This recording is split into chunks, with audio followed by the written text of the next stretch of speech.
રાજકોટ મહાનગરપાલિકા દ્વારા વિતરણ કરવામાં આવતા પાણીના સેમ્પલ ટેસ્ટિંગમાં રિપોર્ટમાં ચોંકાવનારો ખુલાસો થયો છે।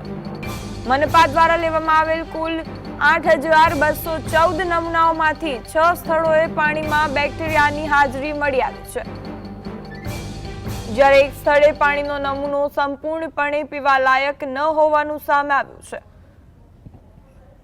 વિભાગીય વિગતો મુજબ સેન્ટ્રલ ઝોનમાં 2 અને ઈસ્ટ ઝોનમાં 1 સ્થળે લેવાયેલા પાણીના નમૂના ફેલ થયા છે। પીવાના પાણીમાં અશુદ્ધિના અહેવાલથી શહેરીજનોના આરોગ્ય સામે જોખમ ઊભું થતા તંત્રની કામગીરી સામે સવાલો ઉઠી રહ્યા છે। સંવાદદાતા લકીરાજસિંહ જોડાયા છે। લકીરાજ ઝાલા, શું છે વધુ વિગત? આપને જણાવી દઉં કે રાજકોટ મહાનગરપાલિકા દ્વારા જે પાણીના નમૂના છે તે અલગ અલગ 18 વોર્ડમાંથી લેવામાં આવ્યા હતા। 8,214 જેટલા નમૂનાઓ લેવામાં આવ્યા હતા, તેમાંથી 4 જેટલા વોર્ડના 6 સ્થળે બેક્ટેરિયા હોવાનું જે સામે આવ્યું છે, નમૂના ફેલ થયા છે।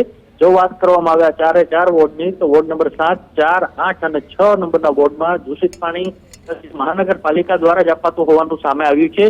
જે સમગ્ર જો કહી શકાય કે વોર્ડ નંબર 7 છે તે રાજકોટના પ્રથમ નાગરિક એવા જે ડોક્ટર નેહલ શુક્લનો વોર્ડ છે, મેયરનો જ વોર્ડ, અને તેમાં પણ આ ગંદુ પાણી આવવું એટલે ખૂબ જ ગંભીર બાબત કહી શકાય।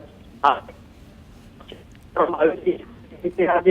દૂષિત પાણી છે તે લોકોને પીવડાવવામાં આવી રહ્યું છે, લોકો હેરાન